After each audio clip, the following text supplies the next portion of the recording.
I want you to imagine you're on a road trip right now. You're driving for hours, you're focused, committed, totally sure you're making progress, but then you look around and you get that sinking feeling. The scenery hasn't changed, not a single landmark, nothing new in sight. You weren't slacking though. You weren't lost on purpose.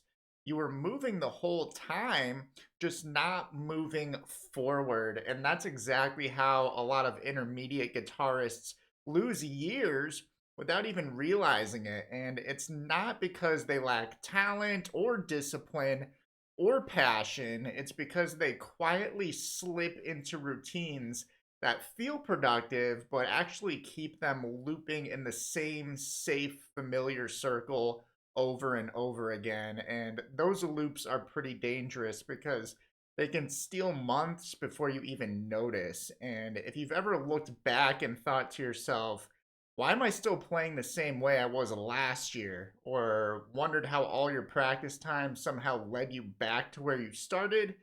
This episode is going to hit home for you because today we're breaking down the hidden reasons why guitarists get stuck on that plateau and how you can finally break out of the loop and use your time in a way that actually moves you forward. If you're new to me, I'm Zach, and I'm here to help metal and rock guitarists solo better, understand the power behind heavy music, and glorify God with their instruments. So let's get into it.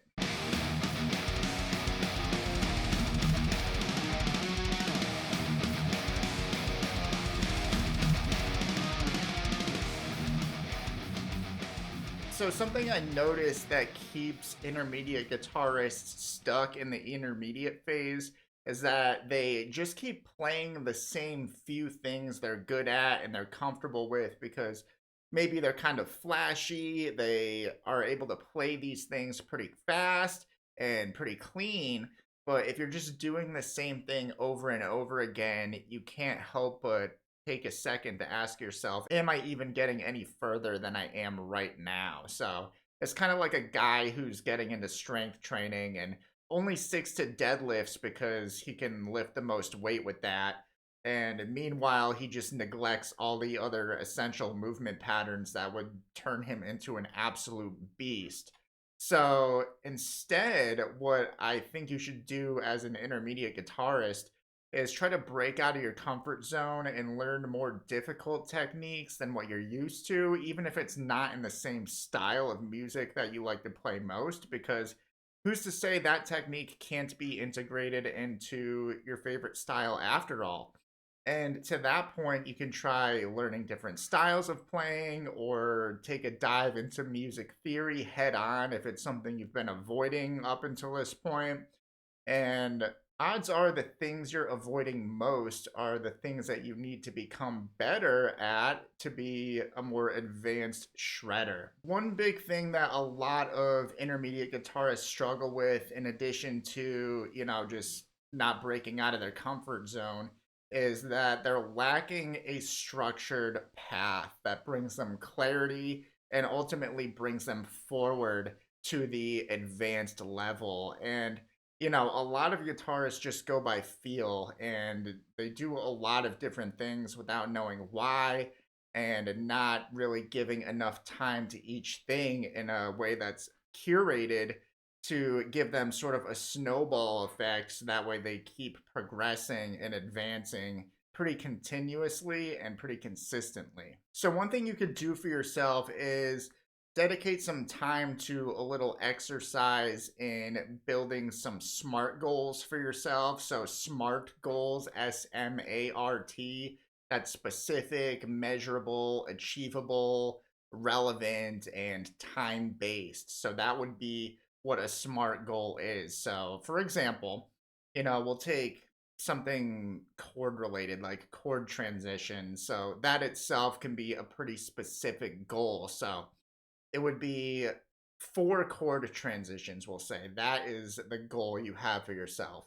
And that is the S. So the M, the measurable part of the SMART goal, would be playing cleanly from 40 beats per minute. So, you want to go from 40 beats per minute. Let's say you want to go to 60 beats per minute. So that's a measurable goal right there because you have that 20 BPM increase on your chord transitions with your four chords that you want to use those transitions with. And then from there, A, achievable, you really need to use your own judgment for this. So this is a situation where you know yourself best. So in terms of how much you can dedicate to this goal and how realistic you think it is for you to achieve that goal in the time you're giving yourself. So, for example, you can dedicate 20 minutes a day for 5 days a week to this chord transition goal. From there, going to R, that is relevant. You can ask yourself, how is this skill related to a guitar based goal? So, if it's something that you struggle with and it interferes with your playing, chances are the skill is relevant to you. So that could be chord transitions if you know that's something you struggle with. So we've got SMAR. Now we just need the T, which is the time based portion of that. So we can just prescribe 4 weeks, for example. So that would be the timeline you give yourself to achieve that goal. So if you were to put all this together, your SMART goal could be, I will practice four chord transitions for 20 minutes a day, 5 days a week for 4 weeks. I'm going to start at 40 beats per minute. And then each week I'll practice at a 5 BPM increase faster than the previous week. And then after these 4 weeks, I will cleanly transition between four chords at a speed of 60 BPM. And then, you could always reward yourself after for doing that if you want to, have an excuse to treat yourself. But it's often difficult to find out what kind of structured path you need. And the best way to determine that is to identify your weaknesses and make those your main areas of focus. So focus on one at a time, one goal at a time, especially if you're short on time. And if your weakness is alternate picking, find or develop a structured path for alternate picking. If your weakness is speed, find or develop a structured path for speed, and it could be sweep picking, anything else like that. So this kind of brings me to one of the other pillars that's preventing intermediate guitarists from reaching that advanced level, and that is not getting direct feedback. You are really doing yourself a huge disservice if you try to take on that, oh, I'm just going to be a self taught guitarist route, because that hardly ever works. And for the people who do get better as self taught guitarists, are not getting better fast enough, and they just kind of waste time. And to me, that's our most valuable resource. So if you're not getting input from more experienced, more knowledgeable people, or just a more knowledgeable, more experienced person who's telling you what you're doing right, giving you constructive criticism, and even being that person to give you recommendations and clear structured paths for success, you're doing yourself a disservice if you're not exposing yourself to that type of support. And so, what it all comes down to is the idea that you don't know what you don't know. And so, having a fresh, seasoned perspective can go a long way in helping you get better. And even if that person isn't as experienced as you overall, they may be more knowledgeable about a specific area of guitar playing than you are, and that person may be a very valuable mentor to you. So don't let your ego get in the way, because that can really hold you back from being as great a guitarist as you want to be. So if you want to break out of that cycle, stop wasting time, and finally start climbing towards advanced playing, you need structure, you need clarity, and you need feedback that you can trust. And if you want all of that in one place, then I want to invite you to join my Shred Guitar Challenge. It's a live, week-long guided experience where I walk you through the exact process to build real speed, real control, and real momentum without guessing, wandering in circles, or hoping you're practicing the right thing. So You'll get clear structure, real feedback, and a proven path to success that'll help you break out of that intermediate guitarist plateau.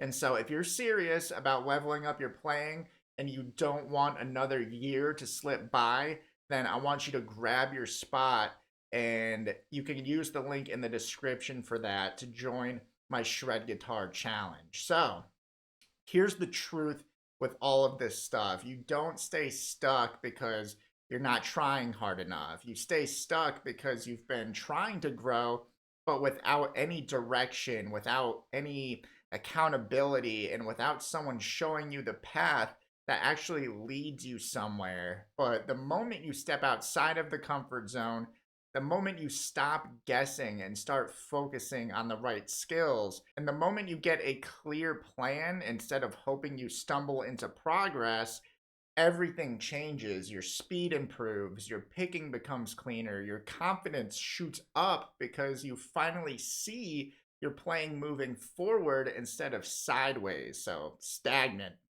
And if you want a real breakthrough that breaks you out of the comfort zone, gives you a structured path towards being a faster shredder while getting direct feedback from me personally, again, come and join my Shred Guitar Challenge. You'll get such a powerful transformation in just 1 week, because by the end of it, you can be shredding 50 beats per minute faster than you are right now.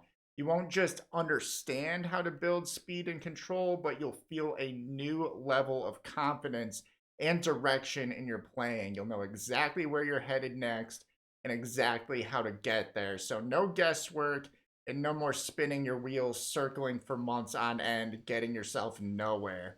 The link for that is in the description, so check that out because I'd love to see you there.